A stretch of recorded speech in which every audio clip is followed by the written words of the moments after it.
2 साल का रह जाएगा। लेकिन जो बंदा सवाल जवाब करता है वो 10 का 12 हो सकता है, 14 हो सकता है, लेकिन वो कम नहीं हो सकता। हालेलुया। कितनों को मालूम है कि इस महीने में मेरी फास्टिंग खत्म हो जाएगी, 6 माह वाली। ओके, एक काम अभी खत्म नहीं हुआ और दूसरा मेरे सर पर चढ़ गया। No question no answer. मैंने बोला खुदावन आई एग्री विद यू, मैं तैयार हूं तेरी बात को मानने के लिए। इसमें बहुत सारी मेरी खुशियां भी थी, ख्वाहिशात भी थी, बहुत से मेरे काम थे, डिसीजन से जो मैंने आगे 3 महीने में करने थे। चर्च के कुछ काम थे, बहुत सारे सिस्टम थे, बातें थी, चीजें थी जो मुझे करनी थी। लेकिन खुदावन कहता है कि मुझे इस बात से कोई कंसर्न नहीं है, क्या तू मेरी बात मानने के लिए तैयार है? तो मैंने कोई सवाल जवाब, चर्च का ये काम है, तुम्हें 4-5 घंटे लग जाएंगे, ये कर दो प्लीज, उसके बाद चले जाना। और चर्च में और भी लोग हों, जब आपने वो काम खत्म कर दिया पूरी ईमानदारी से, और वो काम अभी समझ लो आखिरी टाइम पर है, और मैं आपको फिर बोल दूं यार बेटे मेरी बात सुन, तुझे ना कोई ये 2 घंटे का और काम है, ये भी तुझे करना है, तो उस बंदे के दिल में क्या आएगा? कुछ आएगा कि नहीं आएगा? तो पास्टर जी दूसरे भी थे, बरकत लेना आए, तो लुकन मिट्टी खेलना आए, उनको हम बोल दो क्या वो आपके शागिर्द नहीं है? क्या वो आपके स्टूडेंट नहीं है? क्या वो खुदावन की बात को सुनते नहीं? लेकिन अगर उसने ये सोच लिया तो वो फिर सफर करेगा।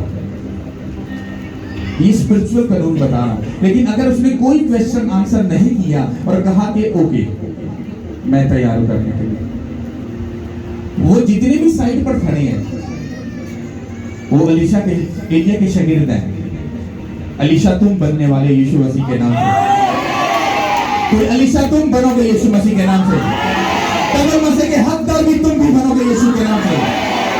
हालेलुया। और मैंने अपनी लाइफ में कभी खुदा को क्वेश्चन आंसर नहीं किया, जो मुझे कहा गया मैंने कहा मैं तैयार हूं तेरे काम को करने के लिए। आज मेरे घर के भी, मैंने ये बात, पहले मुझे कोई बात मिलती तो फौरी तौर पर मैं अपनी वाइफ को या अपने बच्चों को या 1-2 लोग मेरे बड़े नजदीक है उनको बता देता हूँ कि ये बात खुदा ने की है, ऐसा होने वाला है। और ये बात तो मैंने अपनी वाइफ को भी नहीं बताई। आज सबके तोते उठने वाले, सबके जो मैं बोलने वाला हूँ। हालेलुया। कितनों को समझ आ रही है?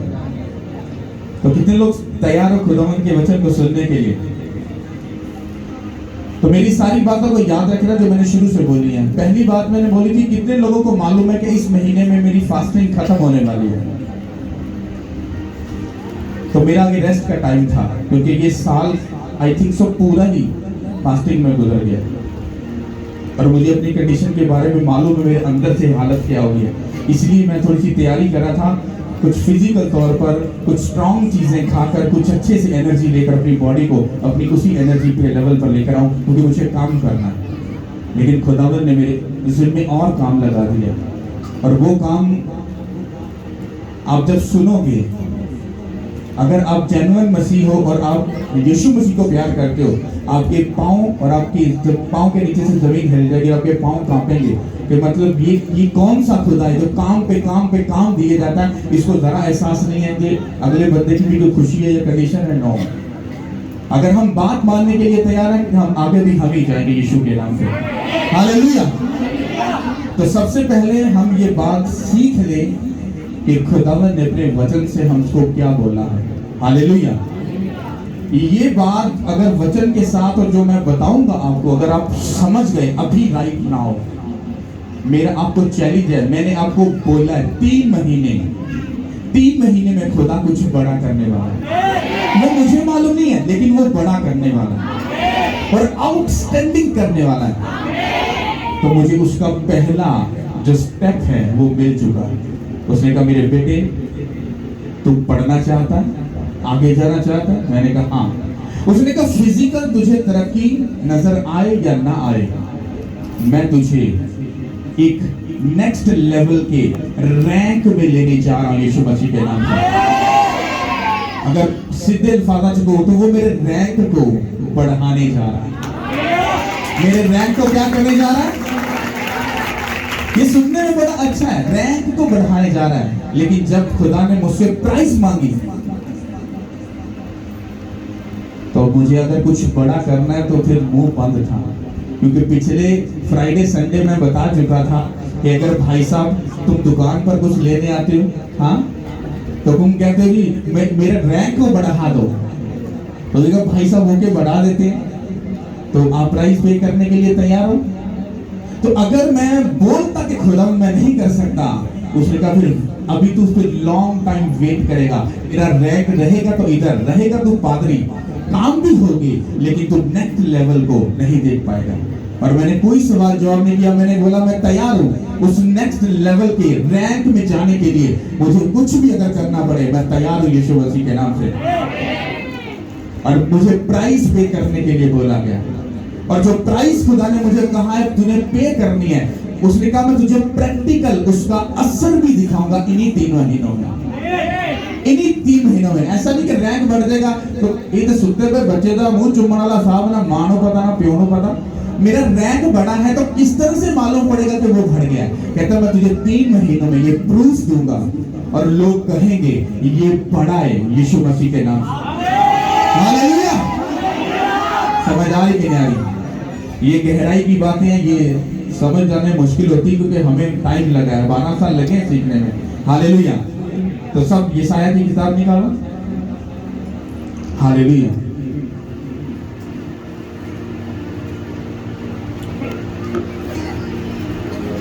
पढ़ेंगे दूसरी और तीसरी आयत को पहले हम सुनेंगे, आपको ध्यान से सुनना प्लीज। हालेलुया।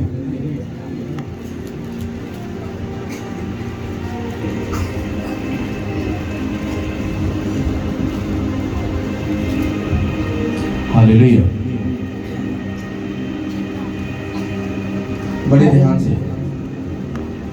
हालेलुया। उसका पहला कि खुदावन यूं फरमाता है कि मैंने लड़कों को पाला और पोसा पर उन्होंने मुझसे सरकशी की। बैल अपने मालिक को पहचानता है और गधा अपने साहिब की चढ़नी को, लेकिन बनी इस्राएल नहीं जानते, मेरे लोग कुछ नहीं सोचते। सब बोलो आमीन।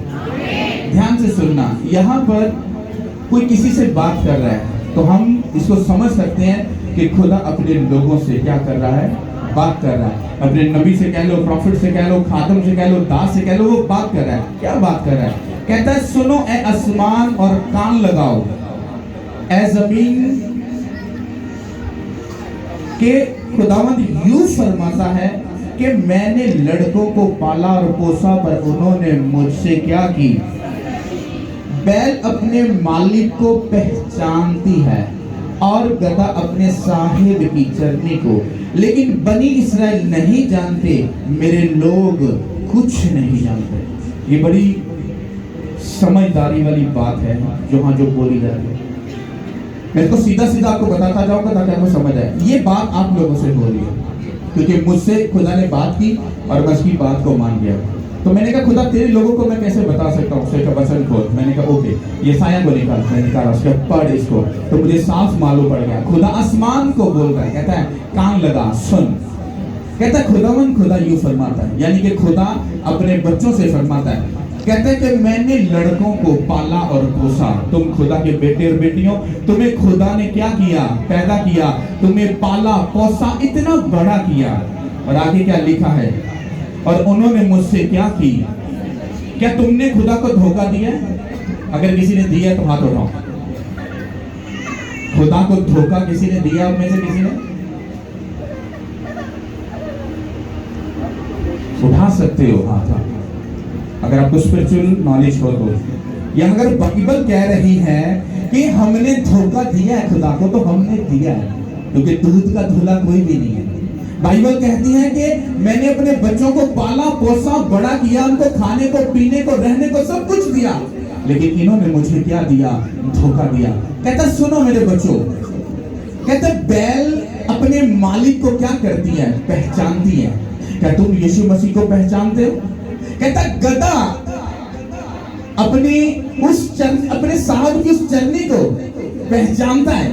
क्या तुम यीशु मसीह को पहचानते हो? हाँ, पहचानते हो? यहां पर कहा क्या जा रहा है? बैल को मालूम है कि मुझे खाने को, पीने को, रहने को, सोने को, बैठने को मुझे कौन देता है? मेरा मालिक देता है। उसे अपने मालिक की पहचान है। अब मालिक सामने है तो बैल उसको धोखा कभी नहीं देगी। और गधे को मालूम है कि मेरा जो साहिब है, जो मुझे खाने को, पीने को, रहने को सब चीजें देता है, उसको अपने मालिक की अच्छे से पहचान है। और बाइबल आगे कहती है, मेरे लोगों को कुछ मालूम नहीं है। मेरे लोगों को कुछ मालूम नहीं है। ये बेफजूली लिखा। अगर खुदावंद ने ये वचन दिया है तो परफेक्टली दिया है।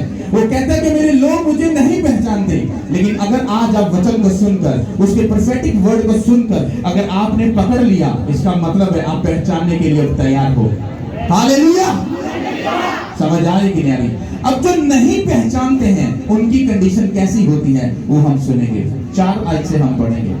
आह कदाकार गिरोह, बदकिरदारी से लदी हुई कौम, बदकिरदारों की नस्ल, मकार औलाद, जिन्होंने खुदावन को तर्क किया, इस्राएल के कदूस को हकीर जाना और गुमराह बरगश्ता हो गए।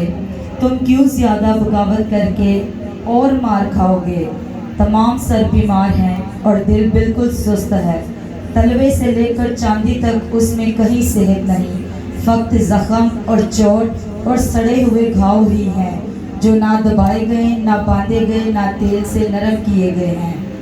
तुम्हारा मुल्क उजड़ा है, तुम्हारी बस्तियां जल गईं, परदेसी तुम्हारी ज़मीन को तुम्हारे सामने निकलते हैं। वो वीरान है, गोया उसे अजनबी लोगों ने उजाड़ा है, और सियोन की बेटी छोड़ दी गई है, जैसी झोंपड़ी पाकिस्तान में और छप्पड़ ककड़ी के खेत में, या उस शहर की माली जो महसूर हो गया हो। अगर रब्बुल अल्फाज तुम्हारा थोड़ा सा बकिया बाकी ना छोड़ता तो हम सदूम की मसल और अमूरा की मानिद हो जाती। ये तब ये बात समझ आई है। यहाँ पर इसको अगर आप घर जाकर पढ़ोगे, क्योंकि अगर मैं सारे को एक्सप्लेन करूंगा तो ये पूरी रात भी लग सकती है, एक एक वर्ड को। तो यहाँ पर आपको समझ आ रही है, बदकारी, हरामकारी, झूठ, लालच, खुदा को रद्द करना, तर्क कर देना, छोड़ देना, हर कैटेगरी वो यहाँ पर बोल रहा है। घर उजड़ गया, मुल्क उजड़ गया, बाग उजड़ गए, बीज उजड़ गए, सब चीजें उजड़ गई। क्या आप लोगों को मालूम है, जब हमारी जिंदगी में यीशु मसीह नहीं होता तो हमारी जिंदगी क्या है? उजड़ी हुई है। शोहर छोड़ के चला गया तो ऐसा लगता है कि मेरी दुनिया ही उजड़ गई। ये उसी चीज को एक्सप्लेन कर रहा है खुदा। कहता है कि तुम लोगों की जो कंडीशन है वो ऐसी हो चुकी है। कहता है लेकिन अगर तुम मेरी बात को सुनो, उस पर अमल करो, तो देखो मैं तुम्हारे साथ क्या करता हूँ। हम आगे बढ़ेंगे 10 आयत से। कहता तुम्हारी हालत पता कौन सी हो गई है? सदूम और अमूरा जैसी। किसके जैसी? क्या हुआ था सदूम और अमूरा के साथ? वो बदकारी में मुब्तला थे। खुदा ने अपनी आग आसमान से भेजी और उस मुल्क को क्या कर दिया? खुदा ने नेस्तो नबूद कर दिया। तुम्हारी हालत वैसी ही है। अब खुदा तुमसे फिर बात करने लगा, तुम्हें वार्निंग देने लगा, तुमसे कुछ कहने लगा है। ध्यान से सुनो। हालेलुया। 10 आयत से। आए सदूम के हाकिमों, खुदावन का कलाम सुनो। आए अमूरा के लोगों, हमारे खुदा की शरीयत पर कान लगाओ। खुदावन फरमाता है, तुम्हारे ज़बीहों की कसरत मुझे क्या काम? मैं मेंढों की सोखनी कुर्बानियों से और फरेबा बछड़ों की चर्बी से बेजार हूँ, और बैलों और भेड़ों और बकरों के खून में मेरी खुशनुदी नहीं। जब तुम मेरे हजूर आकर मेरे दीदार के तालिब होते हो तो कौन तुमसे ये चाहता है कि मेरी बारगाहों को रोक दो? आइंदा को बिल्कुल हदिये ना लाना। बखूर से मुझे नफरत है, नए चांद और सब्बत और ईदी जमाइत से भी, क्योंकि मुझ में बदकिरदारी के साथ ईद की बर्दाश्त नहीं। मेरे दिल को तुम्हारे नए चांदों और तुम्हारी मुकर्रा ईदों से नफरत है। वो मुझे बर्बाद हैं, मैं उनकी बर्दाश्त नहीं कर सकता। जब तुम अपने हदिया हाथ फैलाओगे तो मैं तुमसे आंख फेर लूँगा। हाँ, जब तुम दुआ पर दुआ करोगे तो मैं ना सुनूँगा। तुम्हारे हाथ तो खून आलूदा हैं। अपने आप को धो, अपने आप को पाक करो, अपने बुरे कामों को मेरे आमीन आमीन। 15 तक आप 15 आयत को बस पढ़िएगा। जब तुम अपने हाथ फैलाओगे तो मैं तुमसे आंख फेर लूँगा। हाँ, जब तुम दुआ पर दुआ करोगे तो मैं ना सुनूंगा, तुम्हारे हाथ तो खून आलूदा है। हालेलुया। यहाँ पर खुदा कह रहा है, सदूम और अमूरा के हाकिमों और लोगों, मेरी बात को जरा ध्यान से सुन लो। कहते हैं ध्यान से सुनो और खुदा की शरीयत पर कान लगाओ। खुदा फरमाता है तुम्हारे ज़बीये की कसरत से मुझे क्या काम। यहाँ पर खुदा आपकी जो आप अपना वक्त देते हो, टाइम देते हो, चीज़ें सेक्रीफाइस करते हो, मान लो जो कुछ भी अगर तुम खुदा को देते हो, खुदा बोलता है मुझे नफरत है उन सब चीज़ों से। क्या बोल रहा है खुदा? कहता है मुझे नफरत है उन सब चीज़ों से, मुझे घिन उन सब चीज़ों से। कहता खबरदार कोई मेरे घर में हदिया लेकर आया, खबरदार अगर तुम मेरे घर में हदिया लेके आए। लिखा है बात में, जब तुम मेरे हजूर आओ और मेरे दीदार के तालिब हो, तो कौन तुम में से ये चाहता है कि मेरी बारगाहों को रोंदे? कि तुमको ये बात समझ आ रही है? यहां पर खुदा ये कहना चाहता है, कहता है कि जब तुम मेरे घर में आते हो मेरे दीदार के तालिब होने के लिए, तो क्या तुम में से कोई ऐसा है कि मेरे दीदार का तालिब होकर अगर आए और फिर भी मेरे घर में मेरे घर की धज्जियां उड़ाए, मेरे घर के कामों को, सब चीजों को वो रोंदे? क्या तुम में ये जुर्रत है किसी में जुर्रत? लेकिन आप लोग ये गलत बोल रहे हो, लोगों में जुर्रत है। आते तो खुदावंद का दीदार हासिल करने के लिए, लेकिन खुदा के घर में आकर भी वो उसको रोंदते हैं, उसके वचन को, उसके दास को, उसके कामों को, उसकी सारी कही बातों को वो सब रोंदते हैं। कहता जुर्रत है? आपने कहा नहीं, लेकिन अगर लिखा है तो इसका कोई ना कोई मकसद है। कि तो मेरी बात समझ आ रही? हालेलुया। कहता कोई भी हदिया मत लेकर आना। कहता मुझे तुम्हारे हदियों से, सब चीजों से क्या है? कहता नफरत है। क्यों खुदा ऐसा बोल रहा है? क्यों खुदा ऐसा कह रहा है? मैंने आपको बताया था, जब तक आपका दिल और आपकी रूह रजामंद नहीं होगी किसी काम के लिए, वो काम कभी पूरा नहीं हो सकता। चाहे तुम चर्च में आकर 10,000 बार तुम झाड़ू फेर लो, वॉशरूम धो लो, खुदा के कामों कर लो, कुछ तब्दील होने वाला नहीं। क्योंकि तुम्हारी मेहनत को, तुम्हारी कुर्बानी को खुदावंद यहोवा पाक खुदा ने स्टेन करना है। उसने तुम्हें छान कर देखना है कि तुम कितने काबिल हो, और अजर तुम्हें खुदा से मिलना है। जो पास्टर को दिखाने के लिए काम करता है वो बंदा जल्दी आगे नहीं जाता, लेकिन जो खुदा को दिखाने के लिए चुपचाप खड़ा होकर उसका काम करता है, वो आगे भी बढ़ता है, वो आगे भी जाता है, सरफराज भी किया जाता है यीशु के नाम के हालेलुया। यहाँ पर तुम्हारे करैक्टर को खुदा बता रहा है। यहाँ पर तुम्हारे हदिये नजराने जो तुम करते हो, सब चीजों को खुदा बता रहा है। क्योंकि खुदा ने तुम्हें जब तोला तो तुम उस तौल में पूरे नहीं उतरे। कितनों को मेरी बात समझ आ रही है? बहुत सारे लोग हैं जो समझते हम अच्छे भी हैं और हम अच्छा सोचते हैं, अच्छा कहते हैं। मैं लोगों को मोस्टली अगर कोई सुनना चाहता है तो मन को डांटता हूं। कोई बंदा ये ना कहे मैं ते बड़ा खरा बंदा वा, मैं ते गल मुंह ते करना भावें किसी को भैड़ी लगे, ऐसा बंदा झूठा होता है। क्योंकि जब उसको कोई बंदा सुनाएगा ना तो उसको सुनने की आदत नहीं है, क्योंकि वो डिक्लेयर कर रहा है मैं ते वहां खरा बंदा, मैं ते परफेक्ट, मैं ते कामिल। अब ऐसे बंदे को जब तुम उसमें से गलती निकालोगे तो वो तुम्हारा सर फाड़ देगा। हालेलुया। समझ आ रही कि नहीं आ रही? ओके, अब हम 16 आयत से पढ़ेंगे। अब खुदावंद अपने बच्चों से क्या कहता है, ध्यान से सुनो। अपने आप को धो, अपने आप को पाक करो, अपने बुरे कामों को मेरी आंखों के सामने से दूर करो।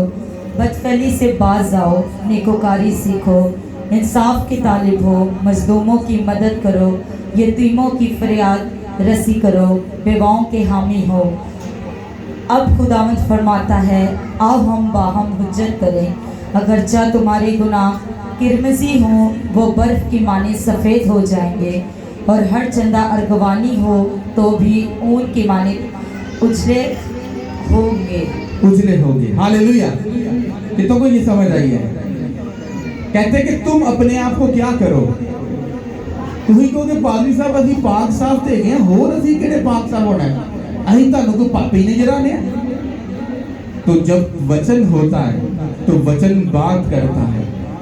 अगर खुदावन ने कहा कि उसने कहा कि तुम अपने पापों को मेरी आंखों से दूर कर लो, अपने आप को पाक और साफ करो, अपने आप को धो लो, बिल्कुल कंप्लीट अपने आप को परफेक्ट बनाओ।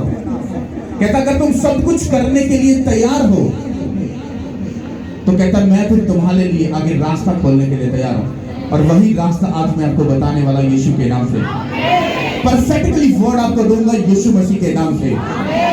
यहां तक आपको समझ आई? उसने कहा मेरे बच्चे क्या हैं? सरकश हैं, ये मेरी बात नहीं मानते। बैल गधा अपने मालिक को पहचानते, ये नहीं पहचानते। लेकिन आज आप अपने आप से कहोगे मैं यीशु मसीह को पहचानूंगा और 100% पहचानूंगा यीशु मसीह के नाम से। आप अपनी जिंदगी से सारी बदियों को, बदकारियों को अपने बाप दादा के जैसा नहीं चाल चलन रखोगे, सब चीजों को अपनी लाइफ से आउट करोगे। और आप जब खुदा के सामने जाओगे, जब आप अपनी आत्मा को मतलब अपने रूह को लेके जाओ, अपने बदन को, आंखों को, दिल को, दिमाग को, बीवी को, बच्चों को, हथियों को, नजरानों को, बीजों को, ऑफरिंग को, टाइप को, कुछ भी लेकर जाओ तो हाबिल की तरह वो कबूल होनी चाहिए, वरना काहिन की तरह सब कुछ बिगड़ जाएगा। कितनों को मेरी बात समझ आ रही है? और खुदा कहता है कि अपने आप को पाक और साफ करो, बिल्कुल अपने आप को नीट एंड क्लीन कर लो, क्योंकि मैं तुम्हारी जिंदगी में कुछ बड़ा करने जा रहा हूं यीशु मसीह के नाम से।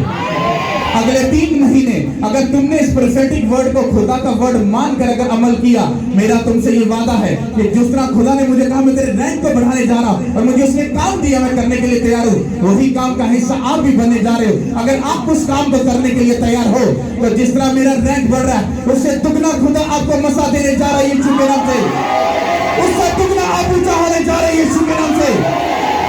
हालेलुया। अब हम 19 और 20 आयत को सुनेंगे, ये आखिरी बात है जो आपको सुननी है। हालेलुया। अगर तुम राजी और फर्माबरदार हो तो जमीन के अच्छे अच्छे फल खाओगे, पर अगर तुम इनकार करो और बागी हो तो तलवार का लुकमा हो जाओगे, क्योंकि खुदावन ने अपने मुंह से ये फरमाया है। आमीन। किसने फरमाया? किसने फरमाया? मैं इसको फिर रिपीट करके पढ़ता हूँ। इसने इस वर्ष ने मुझे यहाँ से पकड़ लिया। 19 आयत में क्या लिखा है? अगर तुम राजी हो, अगर तुम, मैंने आपको क्या बोला है? अगर आपका दिल और आपकी रूह अगर राजी नहीं है खुदा के काम को करने के लिए, मत करो, टाइम वेस्ट कर रहे। यहां भी बाइबल कह रही है और खुदा खुद फरमा कर बोल रहा है, कहता है अगर तू राजी है, एग्री है और फर्मा बरदार है। 2 बातें। पहले तुम एग्री हो चुके हो काम करने के लिए, अब तुम फर्मा बरदार हो। फर्मा बरदार किसको बोलते हैं? किसको कहते हैं? जिन्हें करना ही करना है, नो क्वेश्चन नो आंसर। मुझे खुदा ने कहा अगर तू राजी है नेक्स्ट लेवल पर जाने के लिए, ये पहली बात पूरी हो गई। मैंने बोला आई एग्री विद यू। उसने कहा अब फर्मा बरदार अगर तू है तो अब मुझे कुछ सोचना समझना नहीं, मुझे वो काम करना है जो मुझे खुदा ने कहा है। तो वही वचन मैं आपको बोल रहा हूं, अगर तू राजी और फर्माबरदार हो तो जमीन के अच्छे अच्छे फल खाओगे। मैंने क्या बोला? तुम अच्छे अच्छे, मैंने आपको बोला है, मैंने आपको प्रोफेटिक वर्ड दिया था, खुदावन मुझे फिजिकल बरकतें भी देने जा रहा है। मैंने आपको बोला था वो मुझे गाड़ी देने जा रहा है। मैंने आपको बोला था वो अपना घर भी देने जा रहा है। अब वो इससे भी कुछ बड़ा करने जा रहा है, क्योंकि मैं इस वचन को पूरा करूंगा और जमीन की अच्छी अच्छी चीजें और बरकतें मैं अपनी जिंदगी में नसीब करूंगा यीशु के नाम के वसीला से। हालेलुया। और यही मैं आपको बोल रहा हूं, अगर तुम राजी हो उस बात को सुनने के लिए जो मैं आपको बोलने वाला हूं, तुम्हारी जिंदगी के 99% नहीं बल्कि 100% तुम्हारे केस आउट हो जाएंगे तुम्हारी जिंदगी से और तुम जीत जाओगे यीशु के नाम से। और आगे लिखा 20 आयत में, पर अगर तुम, मैंने आपको बोला पर लफ्ज जब लगता है तो पीछे वाली स्टेटमेंट खत्म हो जाती है। ये पढ़े लिखे लोग इस बात को समझते हैं, पर पीछे स्टेटमेंट खत्म हो गई। अगर तुम इनकार करो और बागी हो तो तलवार का लुकमा हो जाओगे। क्योंकि खुदावंद ने अपने मुंह से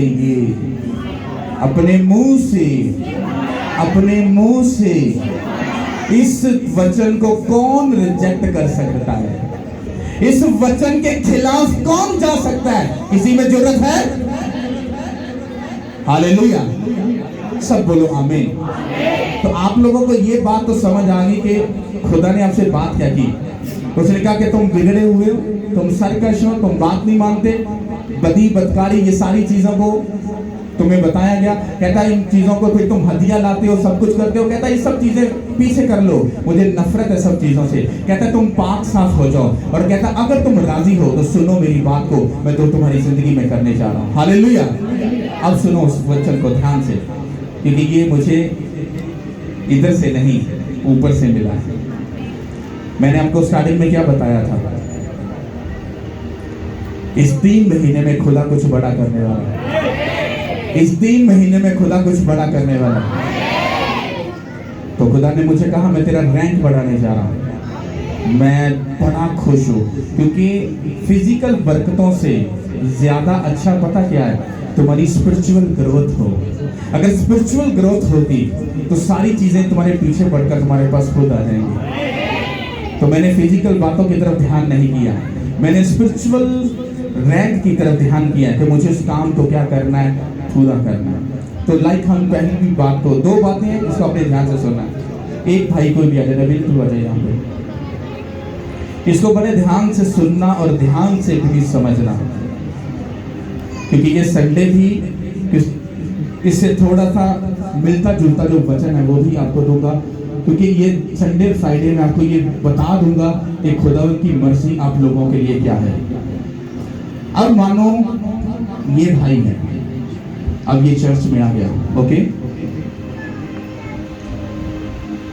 अब ये खुदा के पास आया, बातें मैं बता चुका हूं, इसने मुझे अब अपनी बातें बताई, मान लो अपने सारे केस मुझे बता दिए।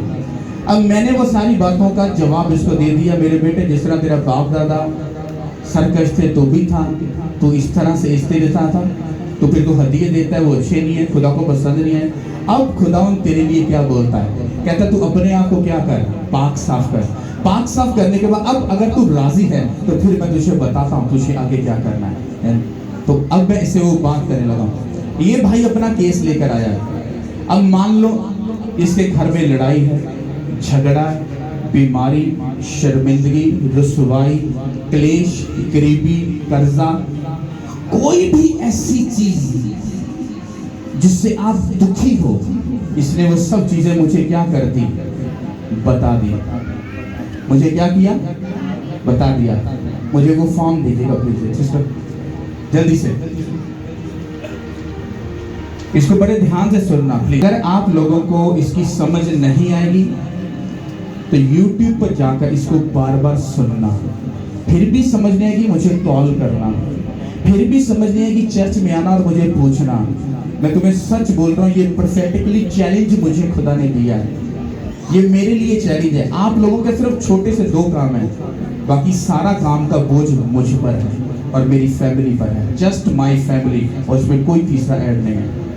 ये है प्रेयर रिक्वेस्ट। इस बंदे के यहाँ पे खड़े रहो, यहाँ पर ओके। यहाँ पर इसकी सारी प्रॉब्लम्स ले दी। मेरे घर में लड़ाई झगड़ा, प्रॉब्लम, तकलीफ, परेशानी, बीमारी, कर्ज, नशे की लालच, लड़ाई झगड़ा, देश।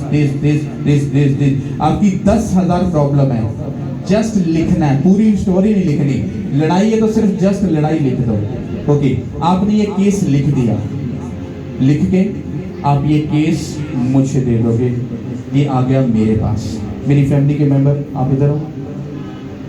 ये केस आ गया मेरी प्रेयर रूम में। कहां पर आ गया? प्रेयर रूम में, ओके।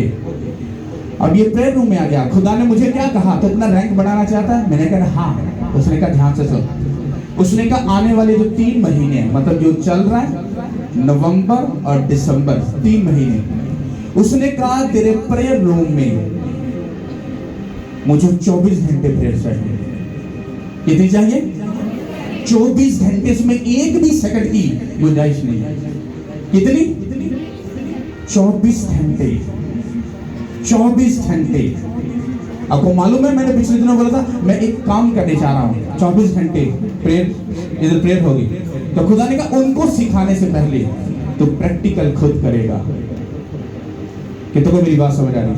अब ध्यान से सुनो। अब मानो आप उठो, थोड़ा सा आगे हो। अब मैं मान लो 1 घंटा आया और इस पर आकर प्रेयर की, यीशु के नाम से हर एक प्रॉब्लम, ट्रबल, शर्मिंदगी, बीमारी out out out out out out out. 1 घंटा मैं डिक्लेरेशन करूंगा इसके ऊपर, तुम्हारी सब प्रॉब्लम्स के ऊपर। मैं 1 घंटा कमरे से बाहर, वाइफ की बारी, 1 घंटा वो ले हैंड करेगी, कोई छुट्टी, कोई बहाना, कोई बीमारी, कुछ नहीं।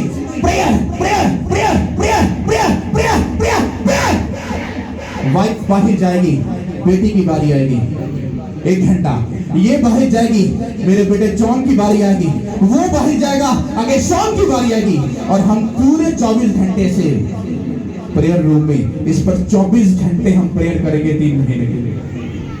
आप सोचो, आपके केसों की, जो शैतान की और धज्जियां उड़ेगी यीशु मसीह के नाम से।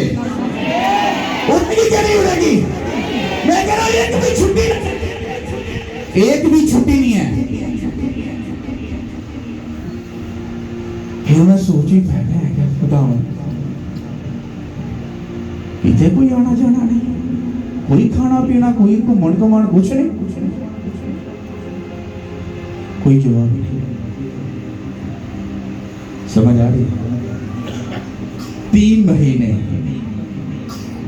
एक जा रहा है एक आ रहा है, एक जा रहा है एक आ रहा है, एक जा रहा है एक आ रहा है, एक जा रहा है एक आ रहा है, कोई छुट्टी नहीं। समझ आ रही कि नहीं आ रही? आपको क्या लगता है ये आसान है? कितनों को लगता है आसान है? एक मुट्ठी चौकते दूसरी, एक काम खत्म नहीं थे दूसरा पहले ही। उसने कहा लिख ले इनके, कहता तेरा रैंक जिस तरह से उसका लेवल इंक्रीज होता जाएगा, उसी तरह से तेरे लोगों की प्रॉब्लम में भागती जाएगी यीशु के नाम से। और मैं हर संडे और फ्राइडे खुद आपसे पूछूंगा, टेस्टिमनी लिखी, जो लिखा है आकर बताओ, क्योंकि खुदा ने उस पर काम किया यीशु के नाम से। कितनी खुशी हो रही है, मजा आएगा ना? कितनों को अच्छा लगेगा?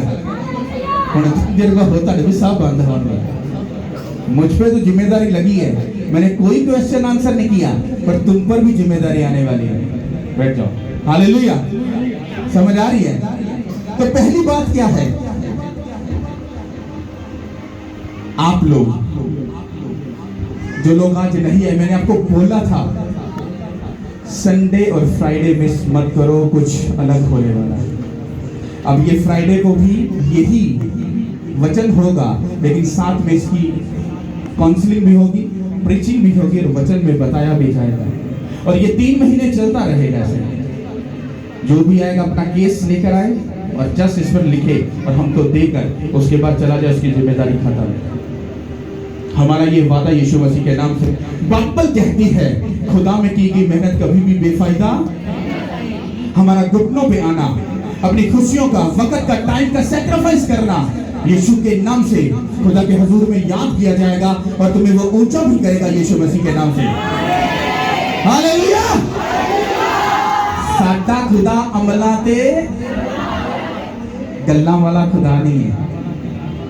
हमारी खुशी नहीं है, कुछ नहीं है, सब कुछ है, लेकिन उसने जो बोल दिया फिर वो पत्थर पर लकीर हो गया। तो ये आपका पहला पॉइंट है।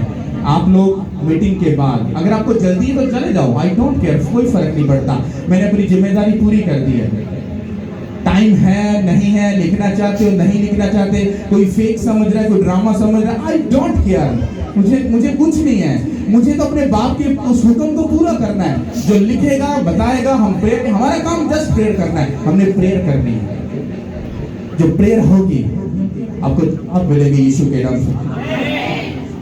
पर इसमें आप जो अपने तमाम केसेस लिखोगे, इसमें फाइनेंस का केस कोई नहीं लिखेगा, उसके लिए अलग इंस्ट्रक्शन है। हालेलुया। मान लो अगर अब ये पकड़ो, अब क्या फाइनेंस का केस, आप में से कितने लोग चाहते हो कि हम बोना तो चाहते हैं पर हमारी जेब इजाजत नहीं देती? वो हाथ उठाओ। नहीं समझ आई? तो अड्डे में जो किन्ने लोग ये चाहते ने कि ਅਸੀਂ बोना दे चाहते हैं पर जेब इजाजत नहीं देती? वो हाथ चुको। अच्छा नीचे करो। अब जो जो बोलते हैं वो हाथ उठाओ। गल समझ ही नहीं आई, मैं समझे नहीं ना समझ आई। नबील भाई, आप बोलना चाहते हो खुदा में? हाँ जी। इसको माइक दो। आप बोलना चाहते हो? अगर मैं कहूँ 1 लाख बोलो तो क्या बोलोगे? जी, जब खुदावन देंगे तो बोलोगे। क्या बोला? जब खुदा देगा तो? जब खुदा देगा तो? जब खुदा देगा तो? बोलना चाहता है पर गुंजाइश नहीं। खुदा देगा तो बोलूंगा। कौन समझ आ गई? आगे समझ क्लियर समझ आई? गुड। अब आपने कुछ नहीं करना। आप यहां पर लिखोगे खुदावन। ये मैं वैसे ही बोलने लगा हूं, बाद में एक्सप्लेन करता हूं। नबील भाई ने कहा था अगर खुदावन देगा तो मैं बोल दूंगा। इससे आपको बात समझ आएगी। अब मैं अपनी बात बोलता हूं। आप लिखोगे खुदावन मैं इतना बीज बोना चाहता हूं, अगर तू मुझे दे तो मेरा वादा है मैं उतना बो दूंगा। आमीन। कितनों को मेरी बात समझ आ रही? मैंने ये तो नहीं कहा भाई जी तुसी इतना बोना है, तुसी इतना देना है, ये तो नहीं बोला। मैंने मांगा तो नहीं किसी से। बताओ अगर मैंने मांगा तो हाथ उठाओ। अगर मैंने मांगा तो मैंने नहीं ना मांगा। मैंने क्या बोला है? तुम सिर्फ खुदा के सामने एक मन्नत यहां पर लिखोगे और मानोगे। ये मन्नत आप ये कह सकते हो खुदावन मैं इन 3 महीनों में 3 बार बोलना चाहता हूं, या आप ये कह सकते हो मैं 2 बार बोलना चाहता हूं, या मैं 1 बार बोलना चाहता हूं। 3 महीनों में 1 बार ही सिर्फ बोलना चाहता हूं। आप ये लिखोगे, जो आपकी डिजायर है वो लिखोगे। अब जो मेन बात है नबील भाई, अगर खुदा दे तो आपने ना ज्यादा ऊपर मतलब कि एक स्पिरिचुअल बात बोल दी है। ना तो शेखी मारनी है और ना ही दिल घोट लेना है, यानी कि जो रूह से है। अगर खुदा आपको दे तो आप कितना बोलोगे? मैं मतलब खुदावन के कलाम में लिखा है कि हमने अपना 10% बोला है, लेकिन अगर खुदावन दे तो हम अगर अपना दिल खोल सकते हैं तो फिर 20% बोल सकते हैं। नो नो नो, मैं टाइप की बात नहीं कर रहा हूँ। मैं बात कर रहा हूँ कि अगर खुदा आपको दे तो आप कितना बोलोगे? सिर्फ उसके फिगर बताओ। कैसे? अगर खुदावन मुझे लाखों में दे तो मैं हज़ारों में बोलूँगा। लाखों में देगा तो तो? हज़ारों में। अगर करोड़ों में देगा तो फिर लाखों में बोया जाएगा। ये तेरे लिए बुरी बात है।